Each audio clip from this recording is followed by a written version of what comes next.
JEE mains మరియు advanced కోసం తెలుగులో ఓజీ కంటెంట్ అందిస్తున్న ఛానల్ జేఈఈ తెలుగు మంత్ర.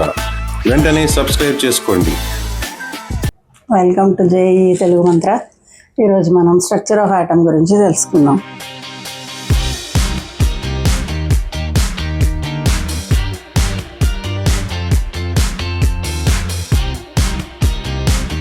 నైన్టీన్ 1906లో జేజే థామ్సన్కి ఫిజిక్స్లో నోబెల్ ప్రైజ్ వచ్చింది. 1906లో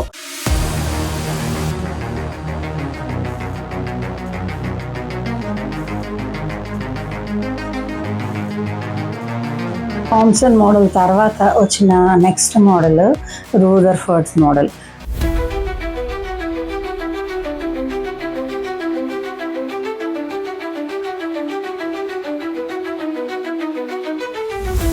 next comes Bohr's model.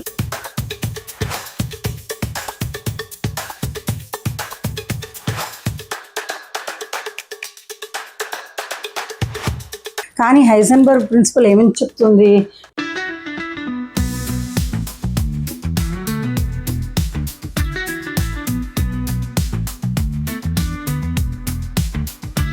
D బ్రోగ్లీస్ కూడా ఈయన కన్సిడరేషన్లోకి తీసుకున్నాడు.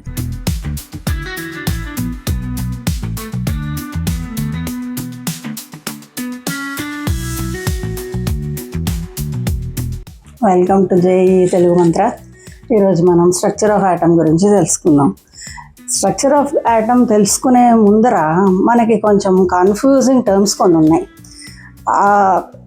బోర్స్ అనేసరికి పాస్టులేట్స్ అంటున్నాం, అలాగే డాల్టన్స్ అనేసరికి లా అంటున్నాం, ఇంకొకటి థియరీ అంటాము, ఇంకొకటి ప్రపోజల్ అంటాము, హైపోథెసిస్ అంటాము, ప్రిన్సిపల్ అంటాము. ఇన్ని రకరకాల వర్డ్స్ చాలా మైన్యూట్ డిఫరెన్స్తో ఒక్కొక్క చోట ఒక్కొక్కటి ఉపయోగిస్తూ ఉంటాం. అసలు ఏది ఎప్పుడు ఉపయోగించాలి అనేది కొంచెం తెలుసుకొని దాని అర్థం ఏంటో తెలుసుకున్న తర్వాత మనం నెక్స్ట్కి వెళ్దాం. దానిలో మనం ఉపయోగించే కొన్ని పదాలు పాస్టులేట్, అలాగే ప్రిన్సిపల్, ప్రపోజ్డ్, లా, మోడల్, డిస్కవరీ, ఇన్వెన్షన్, అలాగే ఎక్స్పెరిమెంట్, అబ్జర్వేషన్, హైపోథసిస్. ఈ పదాలన్నీ ఇంచుమించు దగ్గర మీనింగ్స్ ఉన్నవే ఒక్కొక్క చోట ఒక్కొక్కటి ఉపయోగిస్తూ ఉంటాం. ఫస్ట్ ఒక ఎక్స్పెరిమెంటేషన్ ఏంటి? ఒక ఎక్స్పెరిమెంట్ దగ్గర మొదలు పెడదాం.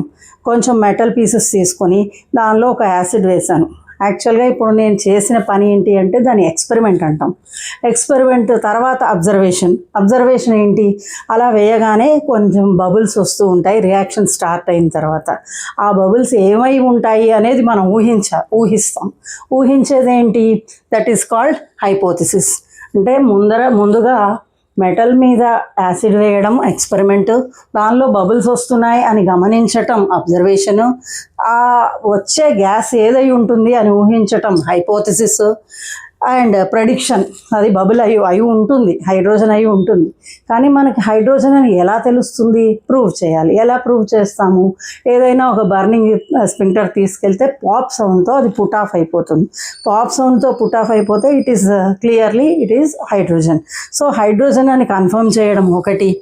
మనం ఎస్యూమ్ చేసాం, ప్రెడిక్ట్ చేసాం, వెరిఫై చేసి అది హైడ్రోజన్ అని చెప్పి కన్ఫర్మ్ చేసాం. అంటే ఇప్పుడు మనం చేసిన ఒక పనిలో ఒక్కొక్క స్టెప్లో ఒక్కొక్క పదం ఉపయోగిస్తున్నాం, అది గమనించండి. అలాగే పాస్టులేట్స్ అంటే ఏంటి? పరికల్పన అంటారు తెలుగులో. పరికల్పన అంటే ఊహనే, ఇది ఇలా జరిగి ఉండొచ్చు. హైపోథిసిస్ కూడా అదే. మీనింగ్ ఏంటి అంటే ఊహ. అది ఇలా జరిగి ఉండొచ్చు అన్నది మాత్రమే. అది జరిగింది అని ప్రూవ్ చేసిన తర్వాత దాన్ని థియరీ అంటున్నాము. అలాగా అది ఒకే సబ్జెక్ట్ మీద చాలా ఎక్స్పెరిమెంట్ చేసి దాన్ని పర్ఫెక్ట్గా ఇది ఇలానే ఉంటుంది అని చెప్పగలిగినది లా. సో లా అనే దగ్గరికి వచ్చేసరికి థియరీ కన్నా ఫస్ట్ హైపోథిసిస్ అంటే ఊహించడమే. ఊహించిన తర్వాత కొన్ని ప్రాక్టికల్గా వాటి మీద కొన్ని ఎక్స్పెరిమెంట్స్ చేసి రకరకాల విధాలుగా దాన్ని ప్రూవ్ చేసిన తర్వాత దాన్ని థియరీ అంటున్నాము. ఆ థియరీని పూర్తిగా ఒక విధంగా కాకుండా అన్ని విధాలుగా దాన్ని పర్ఫెక్ట్గా చూసుకుని ఇది పర్ఫెక్ట్ అని అందరూ ఆమోదించిన తర్వాత దాన్ని మనం లా అంటున్నాం. కాబట్టి ఫస్ట్ స్టెప్ హైపోథిసిస్, తర్వాత థియరీ, ఆ తర్వాత లా అనొచ్చు. తర్వాత మోడల్ అంటే ఏంటి? ఇప్పుడు బోర్స్ మోడల్ అంటే ఇది ఇలా ఉండొచ్చు అన్నదానికి ఒక రూపం ఇచ్చి ఇది ఇలా ఉంటుంది, ఇది ఇలా జరుగుతుంది, ఒక యాటమ్కి మోడల్ ఇచ్చి దానికి కొన్ని చుట్టూతా వాటి ఏమంటారు ఆర్బిట్స్ ఇచ్చి ఈ ఎలక్ట్రాన్ ఇక్కడ ఉంటుంది, ఇది ఇలా తిరుగుతుంది అని ఒక మోడల్గా చూపించారు. దాన్ని మోడల్ అంటాం, మాదిరిగా చూపించడం. తర్వాత డిస్కవరీ. నేచర్లో ఆల్రెడీ ఒక విషయం ఉంటుంది. సపోజ్ మనం పీలుస్తున్నాము, అది ఆక్సిజన్ అని మనకి తెలియదు. మొదట ఏదో ఒక గాలి వస్తుంది, పీలుస్తున్నాం, బతుకుతున్నాం. సో మనం బతకడానికి కావాల్సిన గాలి ఆక్సిజన్ అని చెప్పి తెలుసుకోవడం అనేది ఒకటి ఉంది చూసారా, దాన్ని మనం డిస్కవరీ అంటాం. అంటే అది ప్రకృతిలో ఆల్రెడీ ఎగ్జిస్ట్ అయిన విషయము, అది మనం తెలుసుకోవడాన్ని డిస్కవరీ అంటాం. ఇన్వెన్షన్ అనేటప్పటికీ హ్యూమన్ మేధతో ఒక కొత్త విషయాన్ని కనుగోవడం. ఎగ్జాంపుల్, ఇప్పుడు బ్యారోమీటర్ ఉంది. బ్యారోమీటర్ అనేది మన అట్మాస్ఫిరిక్ ప్రెషర్ని కొలుస్తుంది. ఆ కొలిచే దాన్ని ఆ ఇన్స్ట్రుమెంట్ని తయారు చేయడం అనేది ఇన్వెన్షన్ కిందకు వస్తుంది. బ్యారోమీటర్లో ఉండే ఆల్రెడీ దాంట్లో యూజ్ చేసే మెర్క్యూరీ కానీ గాజు కానీ అవన్నీ ప్రకృతిలోనే ఉన్నాయి. కానీ ఇది ఒక డివైస్ ఒకటి తయారు చేసుకుని దీనితో మనం అట్మాస్ఫిరిక్ ప్రెషర్ని కొలుచుకోవచ్చు అని తెలుసుకునే దాన్ని మనం ఇన్వెన్షన్ అంటాం. సో హ్యూమన్ మేధస్సుతో ఏదైనా ఒక విషయాన్ని కనిపెట్టి, ఒక డివైస్ని కానీ ఒక యాప్ని కానీ, యాప్ అంటే ఇక్కడ ఆపరేటర్స్ అన్న ఉద్దేశం, దాన్ని ఏదైనా కనిపెట్టినట్టయితే దాన్ని మనం ఇన్వెన్షన్ అంటాం. ఇవి అన్ని దగ్గరగానే ఉన్నా కూడా ఇంత వ్యత్యాసం ఉంది. దాన్ని దేనికి ఏది అప్రోప్రియేటో గమనించుకొని ఇక మీదట మీరు అప్లై చేసుకోండి. నెక్స్ట్ మనం Bohr's atomic theory, not Bohr's, అసలు యాటమ్ అంటే ఏంటి దగ్గర నుంచి స్ట్రక్చర్ ఆఫ్ యాటమ్ నేర్చుకుందాం. ఇప్పుడు మనం యాటమ్ అనే వర్డ్ అసలు ఎలా వచ్చింది? టామ్ అంటే గ్రీక్లో కట్ చేయడము లేదా ఇలా స్ప్లిట్ చేయడం. అయితే యాటమ్ అంటే కట్ చేయలేని పార్టికల్గా మనం యాటమ్ని మొదట మనకు ఏది తెలియని రోజులలో యాటమ్ అంటే it is an indivisible particle in matter అని చెప్పి అనుకున్నాము. అందుకే దానికి యాటమ్ అనే పేరు ఇచ్చారు. ఏ అంటే నాట్, కటింగ్ అనమాట టామ్ అంటే. సో కట్ చేయలేని, ఇంకా విభజించలేని అనేది టామ్ అని అనుకున్నాం. దానికి ప్రూఫ్గా మనకి డాల్టన్స్ థియరీలో ఇండివిజిబుల్ పార్టికల్ ఒకటి ఉంది, అది అన్నిటికన్నా స్మాలెస్ట్ అని చెప్పి, తర్వాత కన్జర్వేషన్ ఆఫ్ ఇది మ్యాటర్, ఇవన్నింటికి కూడా దాన్ని ప్రూఫ్గా ఇచ్చి మనం చాలా కాలం ఏంటంటే యాటమే స్మాలెస్ట్ పార్టికల్ అని నమ్మాం. తర్వాత ప్రాబ్లం ఎప్పుడు వచ్చింది? డాల్టన్ థియరీస్ కూడా దాన్ని సపోర్ట్ చేసాయి. మొదట చేసి మనకి law of conservation of mass కూడా దాని నుంచే ఉంది. తర్వాత లా ఆఫ్ మల్టిపుల్ ప్రపోర్షన్ అని, లా ఆఫ్ కాన్స్టెంట్ ప్రపోర్షన్ అని, ఇవన్నీ మనం ముందర లెసన్లో చదువుకున్నాము. అవన్నీ కూడా ప్రపోజ్డ్ బై డాల్టనే. అవన్నిటికీ మనకి ప్రాబ్లం రాలేదు కాబట్టి అదే కరెక్ట్ అని చాలా కాలంగా మనం నమ్ముతూ వచ్చాం. కానీ తర్వాత ఏమైంది అంటే ఒక ఫర్ని ఎబనైట్తో రుద్దినప్పుడు చార్జ్డ్ పార్టికల్స్ అవుతాయని ఇప్పుడు మనకు తెలుసు. అప్పుడు తెలియదు కదా. తెలియక అసలు పార్టికల్స్ అనేవి ఏమైనా ఉన్నాయా? ఇప్పుడు డాల్టన్స్ థియరీ అనేది అక్కడ ప్రూవ్ అవ్వట్లేదు. ఎబనైట్ని ఫర్తో రుద్దినప్పుడు అక్కడ కొన్ని పార్టికల్స్ ఛార్జ్ అవ్వడం గమనించారు. అయితే ఛార్జ్ అవ్వడం, ఒక పార్టికల్ ఛార్జ్ అయింది అంటే దానిలో కొన్ని పార్టికల్స్ అట్నుంచి ఇటు మూవ్ అవ్వడం కానీ ఒక రావడము అనే దానికి డాల్టన్ థియరీ ఆన్సర్ చేయలేకపోయింది. సో తర్వాత సబాటమిక్ పార్టికల్స్ ఉన్నాయి అనే ఒక ప్రపోజల్ వచ్చిన తర్వాత ఏ విధంగా అవన్నీ ప్రూవ్ అయ్యాయో ఇప్పుడు చూద్దాం. ఫస్ట్ ఒక చిన్న ఎగ్జాంపుల్ చెప్తాను. ఎగ్జాంపుల్ ఏంటి అంటే, ఒక బ్లైండ్ పర్సన్, సపోజ్ నాకేమీ కనిపించినప్పుడు ఒక కిటికీ దగ్గర నుంచుని నేను కొన్ని పెబుల్స్ అవతలకి విసురుతూ ఉంటాను అనుకోండి. విసురుతూ ఉంటే దేన్ని బట్టి నేను ఎలాంటి కంక్లూజన్కి వస్తాను?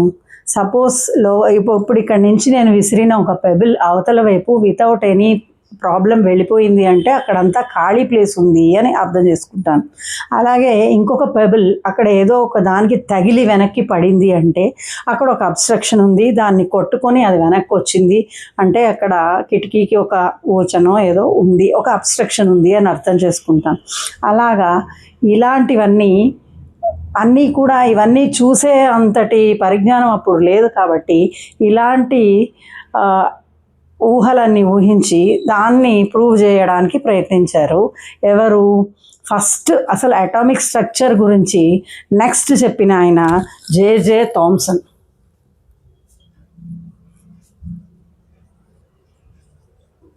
జే థామ్సన్ ఏం చెప్పాడు అంటే, ఒక పార్టికల్స్ ఉన్నాయి, సబ్ అటామిక్ పార్టికల్స్ ఉన్నాయి. దాంట్లో ఏమేమి ఉన్నాయి? కొన్ని పాజిటివ్ ఛార్జెస్ ఉన్నాయి, కొన్ని నెగిటివ్ ఛార్జెస్ ఉన్నాయి. పాజిటివ్ ఛార్జెస్ నెగిటివ్ ఛార్జెస్ ఉండబట్టి ఆ ఛార్జెస్ వాటి రెస్పెక్టివ్ మూమెంట్స్ జరిపినప్పుడు మనకి ఛార్జ్ వస్తుంది అని చెప్పి ప్రపోజ్ చేశాడు. అయితే డాల్టన్ ఎలా ఊహించాడు అంటే ప్లమ్ పుడ్డింగ్ మోడల్ అంటాం. ప్లమ్ పుడ్డింగ్ అంటే మన పుచ్చకాయలో గింజలు ఉన్నట్టుగా ఉంటుంది అని. పుచ్చకాయలో రెడ్ పార్ట్ అంతా ఎలా ఉందో అలాగా పాజిటివ్ ఛార్జ్ ఉంటుంది అని ఊహించాడు. అక్కడక్కడ పుచ్చకాయలో గింజల్లో ఎంబెడెడ్గా ఎలా ఉంటాయో అలా అక్కడక్కడ నెగిటివ్ ఛార్జెస్ ఆర్ ఎలక్ట్రాన్స్ ఉంటాయి అని ఊహించాడు. సో ఇది ఎంతవరకు కరెక్ట్? ఇది ఎంతవరకు కరెక్ట్ అంటే దీనికి కూడా ఒక ప్రాబ్లం వచ్చింది. జే థామ్సన్ ఇంతకు ఏమని ప్రపోజ్ చేశాడు? సమ్ 1892 to 1904 వరకు ఎన్నో ఎక్స్పెరిమెంట్స్ చేసి ఒక మోడల్ ఊహించాడు. ఆ మోడల్ ఏంటి అంటే ప్లమ్ పుడ్డింగ్ అని చెప్పాను కదా, పుచ్చకాయలో గింజలు ఉన్నట్టు అక్కడక్కడ ఎలక్ట్రాన్స్, మొత్తం అంతా పాజిటివ్ ఉంటుంది అని. తర్వాత నేను ఇందాక ఒక ఎగ్జాంపుల్ చెప్పాను, ఒక బ్లైండ్ మ్యాన్ కిటికీ దగ్గర నుంచొని పెబుల్స్ వేస్తూ ఉంటే అని చెప్పి. అయితే పెబుల్స్ వేస్తూ ఉన్నప్పుడు ఏం జరిగింది, ఏం జరగాలి అంటే బయటకు వెళ్ళిపోయింది అంతా యాక్చువల్లీ ఖాళీ ప్లేస్ ఉంటుంది అని. కానీ ఈయన హైపోథసైజ్ చేసిన ప్రకారం మొత్తం అంతా పాజిటివ్ ఛార్జ్ ఉన్నప్పుడు అది వెనక్కి రిపెల్ అవ్వాలి. కానీ చాలా లార్జ్ యాంగిల్స్లో అది వెనక్కి వచ్చింది. అంటే చాలా స్ట్రాంగ్గా అక్కడ ఏదో మనని ఇది చేస్తుంది అని చెప్పేసి ఒక ఇది వచ్చింది. అలాగే అంత స్ట్రాంగ్గా వెనక్కి పంపించేది అసలు అక్కడ ఏముంది? అలాగే కొన్ని అక్కడ ఎలక్ట్రాన్ ఉన్న చోట కొన్ని ఏం జరగాలి, అక్కడ అతుక్కుపోవడమో అట్రాక్ట్ అవ్వడమో జరగాలి. ఇట్లాంటివన్నీ ఏం జరగలేదు. కాబట్టి అసలు ఎందుకు అంత స్ట్రాంగ్గా అక్కడ స్ట్రాంగ్ రిపెల్సివ్ ఫోర్సెస్ ఆల్ఫా పార్టికల్స్ దాని మీద పంపించినప్పుడు అవి ఎందుకు అంత స్ట్రాంగ్గా డిఫ్లెక్ట్ అవుతున్నాయి? ఇలాంటి క్వశ్చన్స్కి ఆన్సర్స్ చెప్పలేకపోయాయి. అలాగే ఇప్పుడు number of protons and number of electrons సమానము అని అన్నప్పుడు అప్పుడు కొంత అట్రాక్షన్ ఉండాలి, కొంత రిపెల్ ఉండాలి, కానీ ఎగ్జాక్ట్గా అలా జరగలేదు. సో ఈ క్వశ్చన్స్ అన్నింటికి ఆన్సర్ దొరకలేదు. కాబట్టి కంప్లీట్గా జే థామ్సన్ మోడల్ కరెక్ట్ అని అనుకోలేము. ఇది పార్షియల్గా కరెక్ట్, కానీ కొన్ని ఎక్స్ప్లెయిన్ చేయలేకపోయింది. కాబట్టి మనం నెక్స్ట్ రూదర్ఫోర్డ్ మోడల్కి వెళ్దాం. థామ్సన్ మోడల్ తర్వాత వచ్చిన నెక్స్ట్ మోడల్ రూదర్ఫోర్డ్ మోడల్ ఇచ్చేదానికి ముందు ఒక ఎక్స్పెరిమెంట్ చేశాడు. అది ఏంటి అంటే Rutherford's scattering experiment, alpha particle scattering experiment అంటూ ఉంటారు. దానికి ఏమేమి తీసుకున్నాడు అంటే సోర్స్ ఆఫ్ ఆల్ఫా పార్టికల్స్ తీసుకున్నాడు. అలాగే అవి ఒక లెడ్ ప్లేట్లో నుండి ప్రయాణించే విధంగా తీసుకున్నాడు. తర్వాత ఒక ఫోటోగ్రాఫిక్ ప్లేట్ తీసుకున్నాడు. ఆ డిఫ్లెక్షన్స్ అన్నీ గమనించడానికి దాని మెజర్మెంట్స్ తీసుకుందుకు ఫోటోగ్రాఫిక్ ప్లేట్ ఒకటి తీసుకున్నాడు. ఈ ఫోటోగ్రాఫిక్ ప్లేట్ మధ్యలో ఒక గోల్డ్ ఫాయిల్ తీసుకున్న తర్వాత కొన్ని ఆల్ఫా పార్టికల్స్ని పంపించడం మొదలుపెట్టాడు. పెడితే ఏం జరిగింది? చాలా ఆల్ఫా పార్టికల్స్ ఎక్కడ ఎలాంటి డీవియేషన్ లేకుండా స్ట్రైట్గా పాస్ అయిపోయాయి. అంటే మనం ఇందాక చెప్పుకున్న ఒక ఎగ్జాంపుల్లో ఏది లేదు అవతలకు వెళ్ళిపోతుంది అంటే అక్కడ ఎట్లాంటి అబ్స్ట్రక్షన్ లేదు అని అర్థం. ఆ తర్వాత నెక్స్ట్ కొన్ని చిన్న డిఫ్లెక్షన్తో వెనక్కి వచ్చాయి, మరికొన్ని స్ట్రాంగ్ డిఫ్లెక్షన్తో వెనక్కి వచ్చాయి. సో దీన్ని బట్టి కొన్ని కంక్లూషన్స్ చేసుకున్నాడు. రూదర్ఫోర్డ్ కంక్లూషన్స్ ఏంటి అంటే, మొదటిది ఇంతకుముందు జే థామ్సన్ ఊహించినట్టుగానే ఈయన కూడా ఆల్ ప్రోటాన్స్ అండ్ ఎలక్ట్రాన్స్ సమానంగా ఉంటాయనే అన్నదే ఈయన కూడా ఒప్పుకున్నాడు. దాన్ని ఎలా ఉంటాయి అంటే దాని అరేంజ్మెంట్ని మాత్రమే మార్చాడు. అరేంజ్మెంట్ ఆయన ఎట్లా చెప్పాడంటే మొత్తం అంతా పాజిటివ్ ఛార్జ్ ఉంటుందని చెప్పాడు. కానీ ఈయన మొత్తం అంతా స్కాటర్ అయి ఉండదు positive charge. Most of the place in the atom is free space, అంటే ఖాళీ జాగా ఉంది. దానిలోంచి ఎందుకంటే alpha particles without any deviation వెళ్ళిపోయాయి అవతల వైపుకి. అంటే ఇక్కడి నుంచి అవతల వైపుకి ఎలాంటి డీవియేషన్ లేకుండా వెళ్ళాయి అంటే అదంతా ఖాళీ ప్రదేశం అని. సో ఒక ఆటంలో most of the space is empty. అయితే కొంతమేర చాలా స్ట్రాంగ్ డిఫ్లెక్షన్ వచ్చింది. అంటే ఆల్ఫా పార్టికల్ ఒక పాజిటివ్ పార్టికలే ఇంకొక పాజిటివ్ పార్టికల్ని మీట్ అయినప్పుడు డిఫ్లెక్ట్ అవుతుంది. కాబట్టి ఆల్ ద పాజిటివ్ ఛార్జ్ ఒకే చోట ఉంది. ఆ ఒకే చోటని ఈయన న్యూక్లియస్ అనే పేరు పెట్టి all the positive charge is inside the nucleus అని ఊహించాడు. సరే, మనకి ఇక్కడ ఒక ఆటమ్ స్టేబుల్గా ఉండాలి అంటే ఎలక్ట్రోస్టాటిక్ ఫోర్స్ అప్లై అవ్వాలి. అంటే బయట చుట్టూరా ఒక కక్షలో ఎలక్ట్రాన్స్ తిరుగుతూ ఉంటాయి. సో ఆ ఎలక్ట్రాన్స్ ఇక్కడ ఈ ప్రోటాన్స్ ఒకదానికొకటి ఎలక్ట్రోస్టాటిక్ ఫోర్సెస్ ఉన్నాయి కాబట్టి అవి స్టేబుల్గా ఉంటాయి, అవి తిరుగుతూ ఉంటాయి. ఇది న్యూక్లియస్ అనేది ఉంది, మధ్యలో అంతా ఖాళీ ప్రదేశం ఉంది అని చెప్పి ఊహించాడు. దిస్ ఈజ్ కాల్డ్ రూదర్ఫర్డ్స్ స్ట్రక్చర్ అన్నమాట. అయితే ఇది కూడా పర్ఫెక్ట్గా కరెక్ట్ అయిందా? దీనిలో కూడా కొన్ని ప్రాబ్లమ్స్ వచ్చాయి. ఎక్కడ వరకు ఇది కరెక్ట్ అయింది అంటే ఖాళీ ప్రదేశం ఎక్కువ ఉందన్నది, తర్వాత స్టెబిలిటీకి ఈ రెండు కూడా కారణాలే అని మనము కూడా ఒప్పుకోవాలి. కానీ ఇప్పుడు నెక్స్ట్ ఏంటి, ఎక్కడ ప్రాబ్లం వచ్చింది అంటే ఒక ఛార్జ్డ్ పార్టికల్ చుట్టూతా మరొక ఛార్జ్డ్ పార్టికల్ తిరుగుతూ ఉంటే కంటిన్యూస్గా ఆ ఛార్జ్ లూజ్ అవుతూ ఉండాలి అన్నది మన మోడర్న్ ఫిజిక్స్ ఇదనమాట. అలా ఒక ఛార్జ్డ్ పార్టికల్ ఇక్కడ న్యూక్లియస్లో ఉన్న పాజిటివిటీ అనుకుంటే, ప్రోటాన్స్ అనుకుంటే, ఎలక్ట్రాన్లు దాని చుట్టూ తిరుగుతూ ఉన్నప్పుడు కొద్ది కొద్దిగా అవి లూజ్ అవుతూ ఉండాలి. ఎనర్జీ లూజ్ అవుతూ ఉన్నప్పుడు ఏమవుతుంది, మనం ఊహించిన ఒక ఆర్బిట్ ఒక కక్షలో తిరుగుతున్నాయి అనుకుంటున్నాం కదా, ఆ కక్ష కొంచెంగా దాని రేడియస్ తగ్గిపోతూ లాస్ట్కి ఏమవ్వాలి, న్యూక్లియస్లోకి కొలాప్స్ అయిపోవాలి. అంటే ఆటమ్ కొలాప్స్ అయిపోతుంది. ఇక కొలాప్స్ అయిపోతుంది అన్న ప్రాబ్లం వస్తే ఇక్కడ స్టెబిలిటీ అనేది ఏ రకంగా ఎక్స్ప్లెయిన్ చేయగలడు?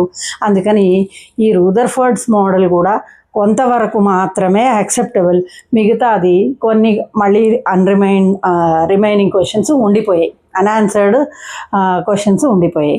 ఆ నెక్స్ట్ ఏంటి అన్నది ఇప్పుడు చూద్దాం. ఇప్పుడు అటామిక్ నెంబర్ అంటే ఏంటో చూద్దాం. అలాగే atomic number and atomic mass. Atomic number అంటే it is represented by Z. It is nothing but number of protons and electrons equal కాబట్టి it may be either number of protons or number of electrons. అలాగే mass number అంటే ఒక ఆటమ్కి mass అనేది అసలు ఎక్కడి నుంచి వస్తుంది అంటే ఆ సబ్ ఆటమిక్ పార్టికల్స్ని కలిపితే వస్తుంది. So number of protons plus number of neutrons ఈ రెండు కలిపితే మనకి మాస్ నెంబర్ అని, దాన్ని ఏతో రిప్రజెంట్ చేస్తాం. సపోజ్ ఇప్పుడు ఒక ఎలిమెంట్ ఏదైనా, సపోజ్ కార్బన్ తీసుకున్నాం, కార్బన్ని ఎలా రిప్రజెంట్ చేస్తారు అంటే ఈ నొటేషన్లో రిప్రజెంట్ చేస్తారు. ఇప్పుడు ఎక్స్ అనేది ఎలిమెంట్ నేమ్ అయితే ఇక్కడ అటామిక్ నంబర్ రాస్తారు, పైన అటామిక్ ఇది మాస్ నెంబర్ రాస్తారు. ఎగ్జాంపుల్ కార్బన్ తీసుకున్నట్టయితే దాని నెంబర్ ఆఫ్ ప్రోటాన్స్ మీకు తెలుసు 6, అలాగే దాని ప్రోటాన్స్ ప్లస్ న్యూట్రాన్స్ 12. కాబట్టి సి ఇక్కడ 6 ఇక్కడ 12 ఈ రకంగా రిప్రజెంట్ చేస్తారు. నేను ఒక ఎగ్జాంపుల్ చూపించాను. తర్వాత ఇలాగే ఇంకా కూడా ఉండొచ్చు. కార్బన్లో 12 ఉన్నవి ఉన్నాయి, 13 ఉన్నవి ఉన్నాయి, 14 ఉన్నవి కూడా ఉన్నాయి. సో కింద Z ఈజ్ ఆల్వేస్ 6, ఇక్కడ 12, 13, 14 ఉన్నాయనుకోండి. వాటిని మనం ఐసోటోప్స్ అంటాము. Differences between isotopes and isobars next ఇప్పుడు నేర్చుకుందాం. అసలు ఫస్ట్ ఐసోటోప్ అంటే ఏంటి? ఇప్పుడు ఐసోటోప్స్లో same atomic number but different mass number ఉంటుంది. అలా మనకి తెలిసిన కార్బన్లో 3 ఉన్నాయి, అలాగే వాటర్లో 3 ఉన్నాయి ఈ ఐసోటోప్స్. ఎగ్జాంపుల్ చూద్దాము. కార్బన్ 6, ఇక్కడ 14. అంటే ఇక్కడ in other words number of neutrons మాత్రమే చేంజ్ ఉంటాయి. అంటే ఇక్కడ number of electrons or protons ఎప్పుడు సేమ్ కాబట్టి ఇక్కడ అన్నీ 6 ఉన్నాయి చూడండి. అలా 14, 13, 12. సో ఈ 3 డిఫరెంట్ ఐసోటోప్స్ ఆఫ్ కార్బన్. అలాగే మీరు హెవీ వాటర్ గురించి వినుంటారు, భారజలం అని. దాంట్లో డ్యూటీరియం యూస్ చేస్తూ ఉంటాము. అక్కడ కూడా it is an isotope of hydrogen అనమాట. హైడ్రోజన్కి ఇక్కడ 1, ఇక్కడ 1H1 అని రాస్తాము. అదే డ్యూటీరియం అంటాము, ఇది ట్రిటియం అంటాము. ఈ మూడింటిల్లో కూడా number of protons or electrons ఒకటే ఉన్నా పైన న్యూక్లియస్ తేడా ఉండడం వల్ల, నెంబర్ ఆఫ్ న్యూట్రాన్స్ తేడా ఉండడం వల్ల డిఫరెంట్ నెంబర్స్ వచ్చాయి.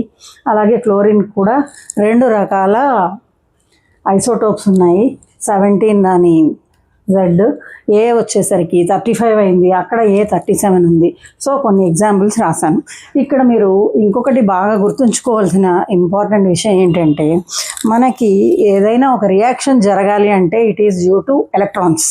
సో ఐసోటోప్స్లో ఎలక్ట్రాన్స్ ఎప్పుడూ సేమే ఉంటాయి కాబట్టి ఇవి దాని ఐసోటోప్స్ అయినా కూడా కెమికల్ రియాక్షన్స్ ఒకేలా ఉంటాయి. ఇప్పుడు మీరు కెమికల్ రియాక్షన్లో హైడ్రోజన్ తీసుకున్నా, డ్యూటెరియం తీసుకున్నా, ట్రిటియం తీసుకున్నా దాని కెమికల్ రియాక్షన్ హైడ్రోజన్ లాగే ఉంటుంది. అలాగే ఎనీ ఐసోటోప్ ఆఫ్ క్లోరిన్ తీసుకున్నట్టయితే కూడా కెమికల్ రియాక్షన్ సేమే ఉంటుంది. ఓన్లీ ఫిజికల్గానే వాటి డిఫరెన్సెస్ ఉంటాయి. సో ఫిజికల్ ప్రాపర్టీస్లో డిఫరెన్సెస్ ఉంటాయి కానీ కెమికల్ ప్రాపర్టీలో డిఫరెన్సెస్ ఉండవు ఐసోటోప్స్కి. ఇదొకటి చాలా ఇంపార్టెంట్ పాయింట్, గుర్తుపెట్టుకోండి. నెక్స్ట్ మనం ఐసోబార్స్ అంటే ఏంటో చూద్దాం. ఐసోబార్స్ అంటే same mass number but different atomic number. అంటే ఇక్కడ అటామిక్ నెంబరే తేడా ఉంటుంది. కాబట్టి ఇక్కడ 6 ఎలక్ట్రాన్స్ ఉన్నట్టయితే ఇక్కడ 7 ఎలక్ట్రాన్స్ ఉన్నాయి. సో నెంబర్ ఆఫ్ ఎలక్ట్రాన్స్ని బట్టి కెమికల్ బిహేవియర్లో తేడా వస్తుంది కాబట్టి ఇక్కడ కంపల్సరీగా కెమికల్ రియాక్షన్ డిఫరెంట్గా ఉంటుంది ఐసోబార్స్ విషయంలో. సో మాస్ నెంబర్ సేమ్ ఉంది కాబట్టి ఫిజికల్లీ సేమ్ ఉంటాయి, కెమికల్లీ డిఫరెంట్ ఉంటాయి. ఇది చాలా మెయిన్ డిఫరెన్స్ ఈ రెండింటి మధ్య. ఒకసారి ఆ డిఫరెన్సెస్ ఏంటో కూడా ఒక చార్ట్ రూపంలో చూద్దాం. ఇప్పుడు డిఫరెన్సెస్ చూద్దాం ఐసోటోప్స్కి, ఐసోబార్స్కి. అయితే ఇక్కడ నెంబర్ ఆఫ్ ప్రోటాన్స్ సేమ్ ఉంటాయి అని అనుకున్నాం కదా. ఆ డిఫరెన్స్ ఎక్కడ వస్తుంది అంటే ప్రోటాన్స్ ప్లస్ న్యూట్రాన్స్ కలిపినప్పుడు వస్తుంది. కాబట్టి మీకు ఇక్కడ ప్రోటాన్స్ సేమ్ ఉంటాయి, ఇక్కడ డిఫరెంట్. అలాగే మాస్ నెంబర్ డిఫరెంట్, ఇక్కడ సేమ్. తర్వాత న్యూట్రాన్స్ అనేసరికి డిఫరెంటే ఉంటాయి కంపల్సరీగా. ఎందుకంటే ఒక దానిలో ఎలా అయినా డిఫరెంట్ ఉంటాయి, ఇంకొక దానిలో నెంబర్ ఆఫ్ ప్రోటాన్స్ సేమ్ ఉన్న న్యూట్రాన్స్ మారితే కానీ మీకు ఆ సేమ్ నెంబర్ రాదు. సేమ్ నెంబరే తీసుకుంటున్నాం పైన, గమనించండి. ఒక ఎగ్జాంపుల్తో మళ్ళీ నేను చెప్తాను. తర్వాత ఫిజికల్ ప్రాపర్టీస్ వచ్చేసరికి డిఫరెంట్ ఉంటాయి ఐసోటోప్స్కి కానీ సేమ్ ఫర్ ఐసోబార్స్. ఇదే మెయిన్ డిఫరెన్స్ అని ఇందాక చెప్పుకున్నాం. అలాగే నెంబర్ ఆఫ్ ఎలక్ట్రాన్సే పార్టిసిపేట్ చేస్తాయి కాబట్టి కెమికల్ రియాక్షన్ సేమ్ ఉంటాయి ఫర్ ఐసోటోప్స్, దీనికి డిఫరెంట్ ఉంటాయి. అలాగే స్లాట్ ఇన్ ద పీరియాడిక్ టేబుల్లో ఇవి ఎక్కడ ఉండాలి అనేది ఒక ఇది కాబట్టి పీరియాడిక్ టేబుల్లో ఎలక్ట్రాన్ ఆధారితంగా వాటి కెమికల్ నేచర్ ఆధారితంగా మనం స్లాట్స్ ఇచ్చి ఉన్నారు కాబట్టి ఇది సేమ్ ఉంటుంది, వీటికి మాత్రం డిఫరెంట్ ఉంటుంది. ఇక్కడ అన్ని డిఫరెన్సెస్లో మీరు గమనించినట్టయితే ఇక్కడ సేమ్ ఉంటాయి, అక్కడే డిఫరెంట్, అక్కడ డిఫరెంట్ ఉంటాయి, ఇక్కడ సేమ్, అలా అన్ని డిఫరెంట్గా ఉన్నాయి. కానీ ఒకే చోట న్యూట్రాన్స్ దగ్గరికి వచ్చేసరికి రెండు కూడా ఒకటే డిఫరెంట్. ఎందుకు డిఫరెంట్ అని ఒక ఎగ్జాంపుల్తో చూద్దాం. ఇప్పుడు మనం ఇక్కడ ఐసోటోప్స్లో ఒక కార్బన్ ఐసోటోప్ తీసుకున్నాను. సో వీటికి న్యూట్రాన్స్ అండ్ ప్రోటాన్స్ 6 ఉన్నాయి. కానీ ఇక్కడ మీరు మాస్ నెంబర్ దగ్గర తీసుకునేసరికి ఇది 14 ఉంది, ఇది 13 ఉంది. సో దీని నుంచి ఇది సబ్ట్రాక్ట్ చేస్తే మీకు నెంబర్ ఆఫ్ న్యూట్రాన్లు వస్తాయి. ఇక్కడ 8 న్యూట్రాన్స్ ఉన్నాయి, ఇక్కడ 7 ఉన్నాయి. సో ఇవి రెండు సేమ్ కాదు, డిఫరెంట్. అలాగే ఇక్కడ ఇంకొక ఎగ్జాంపుల్ తీసుకున్నాను చూడండి. ఇది ఇక్కడ సేమ్ ఉన్నాయి బికాజ్ దే ఆర్ ఐసోబార్స్. ఇక్కడ మాస్ నెంబర్ సేమ్ ఉంది కానీ ఇక్కడ నెంబర్ ఆఫ్ ప్రోటాన్స్ దగ్గరికి వచ్చేసరికి డిఫరెంట్ ఉంది. మీకు ఇవి డిఫరెంట్ ఉన్నప్పుడు న్యూట్రాన్స్ సేమ్ ఉండొచ్చు కదా అని డౌట్ వస్తుంది ఎవరికైనా, కానీ కాదు అనడానికే ఈ ఎగ్జాంపుల్ చెప్తున్నాను నేను. ఇప్పుడు 14 - 6 8 న్యూట్రాన్స్ ఇక్కడ ఉన్నట్టయితే 14 - 7 ఓన్లీ 7 ఉన్నాయి. సో ఇక్కడ డిఫరెంట్. సో న్యూట్రాన్స్ దగ్గరకు వచ్చేసరికి ఈ రెండు ఐసోబార్స్ అండ్ ఐసోటోప్స్లో డిఫరెంట్గానే ఉంటాయి. ఇది ఒకటి మీరు గుర్తుంచుకోండి. నెక్స్ట్ రూదర్ఫోర్డ్ మోడల్ అసలు ఎందుకు ఫెయిల్ అయింది అని కూడా మనం మాట్లాడుకున్నాం. ఒక ఛార్జ్డ్ పార్టికల్ చుట్టూ ఇంకొక ఛార్జ్డ్ పార్టికల్ తిరిగినట్టయితే అది కంటిన్యూస్గా it should loose it's energy and it will collapse in to the nucleus. కానీ అది జరగట్లేదు అంటే ఇక్కడ ఏం జరిగింది, క్లాసికల్ ఫిజిక్స్ని ఎక్స్ప్లెయిన్ చేయలేకపోయింది. అండ్ ఇంకొకటి atomic spectra, discrete line spectrum వచ్చేటట్టుగా అబ్జర్వ్ చేసాం మనము. ఆ లైన్ స్పెక్ట్రమ్ ఎలా వస్తుంది అనే దానికి మనకి ఆన్సర్ దొరకలేదు. కంటిన్యూస్ ఎమిషన్ ఉండాలి, అలా కంటిన్యూస్ ఎమిషన్ ఉండట్లేదు, ఓన్లీ లైన్ స్పెక్ట్రా వస్తుంది. అది ఎందుకు? సో మోడర్న్ ఫిజిక్స్లో వచ్చే కొన్ని క్వశ్చన్స్కి ఇది స్టాండ్ కాలేకపోయింది. కానీ టు సమ్ ఎక్స్టెంట్ ఇది స్టెబిలిటీని ఎక్స్ప్లెయిన్ చేసింది కాబట్టి ఇది ఒక మోడల్గా మనం గుర్తుపెట్టుకోవాలి. Next comes Bohr's model. Bohr ఏం చేశాడు అంటే ఫిక్స్డ్ ఆర్బిట్స్ ఉంటాయి. ఆ ఫిక్స్డ్ ఆర్బిట్స్లో ఎలక్ట్రాన్స్ తిరుగుతున్నంతసేపు they neither emit energy nor absorb energy. అవి అలానే ఉంటాయి, స్టేబుల్గా ఉంటాయి. అవి ఎమిట్ చెయ్యవు లేదా కానీ ఎప్పుడు ఎమిట్ చేస్తాయి? ఐదర్ అంటే కొన్ని సిచ్యువేషన్స్లో ఎనర్జీ అబ్జార్బ్ చేసుకున్నప్పుడు లోవర్ లెవెల్లో ఉన్న ఎలక్ట్రాన్ పై లెవెల్కి వెళ్తుంది కాబట్టి అలా వెళ్ళినప్పుడు, లేదా ఒక క్వాంటమ్ ఆఫ్ ఎనర్జీ, ఇక్కడ ఒక క్వాంటమ్ అనే ఒక వర్డ్ యూస్ చేశాడు, దాని ప్లూరల్ క్వాంటా, ఒక ఎనర్జీని ప్యాకెట్స్ లాగా తీసుకుంటుంది. ఒక ప్యాకెట్ ఆఫ్ ఎనర్జీని క్వాంటమ్ అంటున్నాడు. ఒక క్వాంటమ్ ఆఫ్ ఎనర్జీ అది తీసుకున్నప్పుడు ఒక లెవెల్ నుంచి ఆ పై లెవెల్కి అది జంప్ చేస్తుంది. అలా జంప్ చేసినప్పుడు ఎనర్జీని అబ్జార్బ్ చేసుకుంటుంది. అలాగే ఒక్కొక్కసారి అది ఎమిట్ చేసినప్పుడు ఏమవుతుంది, హయ్యర్ ఎనర్జీ నుంచి లోవర్ ఎనర్జీకి అది కిందకి జంప్ చేస్తుంది. అలా కింద ఎనర్జీ లెవెల్కి జంప్ చేసినప్పుడు ఎక్స్ట్రా ఎనర్జీ ఏదైతే ఉందో అది లైన్ స్పెక్ట్రమ్ రూపంలో వదిలిపెట్టేస్తూ ఉంటుంది. సో ఇక్కడ emission of energy in a way of line spectrum అనమాట. ఇది ఎక్స్ప్లెయిన్ చేశాడు. So energy is not radiated అంటే ఇది ఎప్పుడూ రేడియేట్ కంటిన్యూస్గా చేస్తుంది అనే థియరీ ఇక్కడ లేదు. either absorption or emission only when it receives or gives away the energy in the way of quanta. తర్వాత యాంగులార్ మొమెంటం కనుక్కున్నాడు. mvr = nh/2π. అయితే ఇక్కడ n 1 2 3 n అనేది ఎనర్జీ లెవెల్స్ అనమాట, ఆర్బిటాల్ నంబర్స్ అనమాట. ఒక్కొక్క ఆర్బిటాల్కి ఒక్కొక్క నెంబర్ ఇచ్చి కింద నుంచి పైకి కానీ పై నుంచి కిందకి కానీ అది ఎలక్ట్రాన్ మూవ్ అవుతుంది అని చెప్పి అని ప్రపోజ్ చేశాడు. So these are all Bohr's postulates, అంటే ఊహనే, థియరీ కాదు, it is not proved. Energy is either absorbed or emitted. So ఇది ఏ రకంగా ఇది సక్సెస్. ఇప్పుడు ఇది ఆల్మోస్ట్ మన మోడర్న్ అటామిక్ థియరీలో ఇది ఒక వెన్నుపూస లాంటిది. ఎందుకు అంటే చాలా క్వశ్చన్స్కి మనకి ఇక్కడ ఆన్సర్స్ దొరికాయి. అసలు ఆటమ్ ఎందుకు స్టేబుల్గా ఉంది, అలాగే లైన్ స్పెక్ట్రమ్ అనేది ఎందుకు వస్తుంది, కంటిన్యూస్ ఎమిషన్ ఆఫ్ ఎనర్జీ ఎందుకు లేదు, ఓన్లీ లైన్ లాగా ఎందుకు ఉంది, ఇవన్నీ హీలియం లిథియం లైన్ స్పెక్ట్రమ్స్ని స్టడీ చేసి వాటిని సక్సెస్ఫుల్గా ఎస్టాబ్లిష్ చేయగలిగాడు. సో హీలియం అండ్ లిథియం విషయంలో line spectra explained successfully by Bohr. అయితే బోర్స్ మోడల్ కొంతవరకు సక్సెస్ కానీ కంప్లీట్ సక్సెస్ కాదు. మళ్ళీ అక్కడ ఏం ప్రాబ్లమ్స్ వచ్చాయి అది కూడా చూద్దాం. అదేంటి అంటే బోర్ ఎక్స్ప్లెయిన్ చేసింది ఓన్లీ లిథియం అండ్ హీలియం తీసుకుని చేశాడు. సో లిథియం అండ్ హీలియం అన్నది ఒక్కొక్క ఎలక్ట్రాన్, మల్టీ ఎలక్ట్రాన్స్ ఉన్న పెద్ద న్యూక్లియస్ ఉన్న ఆటమ్స్ తీసుకున్నట్టయితే బోర్స్ థియరీ ఎక్స్ప్లెయిన్ చేయలేకపోయింది. కొంచెం హెవీ న్యూక్లియస్ ఉన్నవి, ఓన్లీ హీలియం లిథియం అంటే ఫస్ట్ ఉన్నవి కాబట్టి అవి ఎక్స్ప్లెయిన్ అయ్యాయి.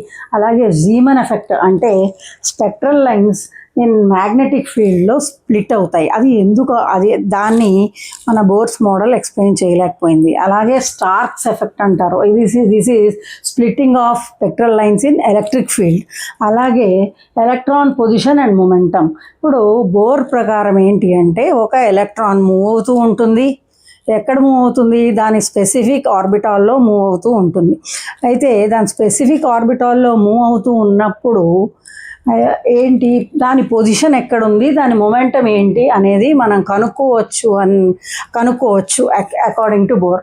కానీ హైసెన్బర్గ్స్ అన్సర్టినిటీ ప్రిన్సిపల్ అని చెప్పి ఇప్పుడు మనం నేను చెప్పబోతూ ఉంటాను. దాని ప్రకారం ఏంటంటే, ఒక ఎలక్ట్రాన్ యొక్క మొమెంటం అండ్ పొజిషన్ ఒకేసారి చెప్పలేము. ఒకేసారి దాన్ని అంటే అది చెప్పడానికి సాధ్యం కాదు. అది ఆ ప్రిన్సిపల్నే మనం అన్సర్టనిటీ ప్రిన్సిపల్ అంటున్నాం. అన్సర్టన్ అంటే ఏంటి, ఎక్కడ ఉంది అన్నది మనం ఊహించలేం కరెక్ట్గా. సో బోర్స్ మోడల్ ప్రకారం అయితే ఊహించగలం, పొజిషన్ చెప్పచ్చు, మొమెంటం చెప్పచ్చు, దాని ఫార్ములా కూడా ఇచ్చి ఉన్నాడు. కాబట్టి మనం రెండు ఒకేసారి చెప్తాము. కానీ this is contradictory to Heisenberg's uncertainty principle. అది కూడా మనం నెక్స్ట్ చూద్దాం. తర్వాత మోడర్న్ క్వాంటమ్ ఫిజిక్స్ ప్రకారం ఇది సర్టెన్ థింగ్స్ని మ్యాచ్ కాలేకపోతుంది. అందులో ఒకటి హైసెన్బర్గ్స్. అలాగే ఈ స్పెక్ట్రల్ లైన్ స్ప్లిట్టింగ్ కానీ ఇవన్నీ. కాబట్టి ఇది కూడా పూర్తిగా రిలయబుల్ కాదు. కొన్ని లిమిటేషన్స్ ఉన్నాయి. ఆ లిమిటేషన్స్కి తర్వాత మనం నెక్స్ట్ ఎందువల్ల వచ్చాయి అనేది నెక్స్ట్ నేర్చుకుందాం. ఇప్పుడు హైసెన్బర్గ్ ప్రిన్సిపల్కి ఇది ఏ విధంగా కాంట్రాడిక్ట్ చేస్తుందో చూద్దాం. According to bore, fixed orbital అంటే దాని పొజిషన్, ఎగ్జాక్ట్ పొజిషన్ మనం కనుక్కోగలం. సో అండ్ సో ఆర్బిటాల్లో ఉంది అంటే ఆ ఆర్బిటాల్ ఎనర్జీని బట్టి మనం ఎగ్జాక్ట్ పొజిషన్ కనుక్కోగలం. అలాగే ఫిక్స్డ్ మొమెంటంకి ఆయన ఫార్ములా ఇచ్చారు, mvr = nh/2π, n = 1 2 3. So fixed momentum కూడా కనుక్కోగలం. సో ఈ రెండు కనుక్కోగలం అకార్డింగ్ టు బోర్.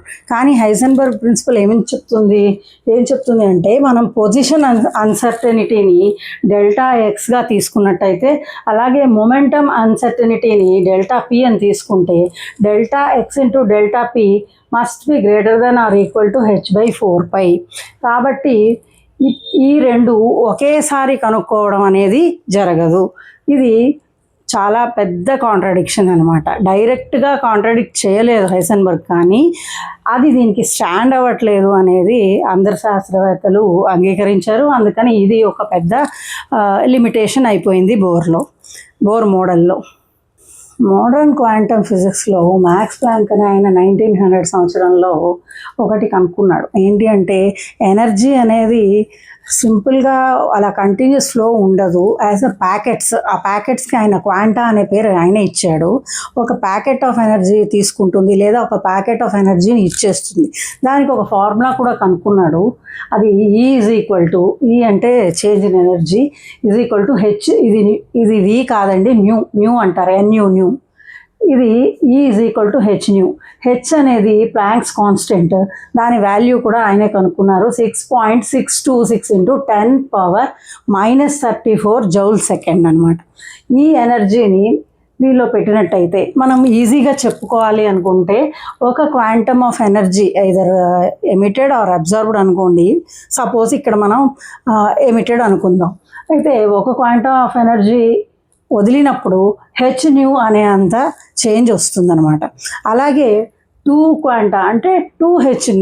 అలా ఇది ఏంటి అంటే, ఒక క్రానలాజికల్గా ఒకదాని తర్వాత ఒకటి దాని సర్టెన్ అమౌంట్ ఆఫ్ ఎనర్జీ అని మాత్రం ఇక్కడ కనుక్కున్నాడు అనమాట. ఇంతే ఎనర్జీ ట్రాన్స్మిట్ అవుతూ ఉంటుంది ప్రతిసారి అని, కంటిన్యూస్ ఫ్లో ఉండదు అని. అయితే ఈ బోర్ దీన్ని యూస్ చేసుకుని డెల్టా E = hν అనేది యూస్ చేసుకుని ఇదే క్వాంటమ్ థియరీని అక్కడ చేశాడనమాట. సో ఇదొక పాజిటివ్. అయితే దీనిలో నెక్స్ట్ ఇంకొక ప్రిన్సిపల్ కూడా మనం నేర్చుకున్నట్టయితే మీకు ఇంకా క్లారిటీ వస్తుంది. అది కూడా చూద్దాం. మధ్యలో ఇంకొకటి ఏది ఉందంటే, డి బ్రోగ్లీస్ థియరీ థియరీ అంటాము. ఆయన ఏం చెప్పాడు, ఆయనది కూడా ఈయన కన్సిడరేషన్లోకి తీసుకున్నాడు. ప్లాంక్స్ది, డి బ్రోగ్లీస్ది ఇవన్నీ కన్సిడరేషన్లోకి తీసుకున్న తర్వాత బోర్ మోడల్ అనేది ప్రతిపాదించాడు అనమాట. ఇప్పుడు ఆ డి బ్రోగ్లీస్ ఏంటో కూడా చూద్దాం. ఒక చిన్న ఆల్జీబ్రిక్ క్యాలిక్యులేషన్ ఉంటుంది, అందులో చూసి నేర్చుకుందాం. బోర్స్ పాస్టులేషన్కి ముందుగా డి బ్రోగ్లీస్ కూడా ఈయన కన్సిడరేషన్లోకి తీసుకున్న తర్వాతనే మనము ఇందాక బోర్స్ పాస్టులేట్స్ నేర్చుకునేటప్పుడు MVR = NH/2π అని అన్నాం కదా, అది అసలు ఎలా వచ్చింది, అసలు ఏ రకంగా. ఇప్పుడు డి బ్రోగ్లీ ఏమని చెప్పాడు అంటే, light can behave as both as particle and wave. లైట్లో మనం పార్టికల్స్ గాను దాన్ని చూస్తాము, తర్వాత డైఫ్రాక్షన్, ఇంటర్ఫరెన్స్ ఇవన్నీ కూడా చూస్తుంటాం. సో పార్టికల్ బిహేవియర్ ఉంది, వేవ్ బిహేవియర్ కూడా ఉంది. ఈ రెండు రకాలుగా కూడా లైట్ ఎలా అయితే ఉంటుందో ఎలక్ట్రాన్ కూడా రెండు విధాలుగా బిహేవ్ చేస్తుంది అని చెప్పి డి బ్రోగ్లీ ప్రతిపాదించి ఆయన ఇచ్చిన ఫార్ములా ఏంటి అంటే, లాంబ్డా అంటే వేవ్ లెంగ్త్ h/mv. mv అంటే it is nothing but momentum అనమాట. h/mv, h ఈజ్ మన planks constant. So lambda h/mv అని, h is planks constant, mv is momentum అని తీసుకుంటే మన 2πr nothing but 2πr n into lambda అనమాట. దాన్ని ఇంకొంచెం దీని బదులుగా, లాంబ్డాకి బదులుగా h/mv పెట్టుకున్నట్టయితే మనకి బోర్స్ కండిషన్ ఫుల్ఫిల్ అవుతుంది. So this is the main strength Bohr's condition. So on rearranging these three, MVR NH/2π అనే ఫార్ములా వస్తుంది. మీరు గమనించినట్టయితే మన 4th పాయింట్ బోర్స్ పాస్టులేట్లో MVR NH/2π. So Planck's and de Broglie's laws కూడా కన్సిడరేషన్లోకి తీసుకున్న తర్వాత బోర్స్ పాస్టులేట్ జరిగాయి కాబట్టి మ్యాక్సిమం అందులో చాలా వరకు మనకి ఇప్పటికి కూడా స్టాండ్ అవుతున్నాయి. కానీ కొన్ని లిమిటేషన్స్ బోర్కి కూడా ఉన్నాయి. అది మనం నెక్స్ట్ క్లాస్లో చూద్దాం.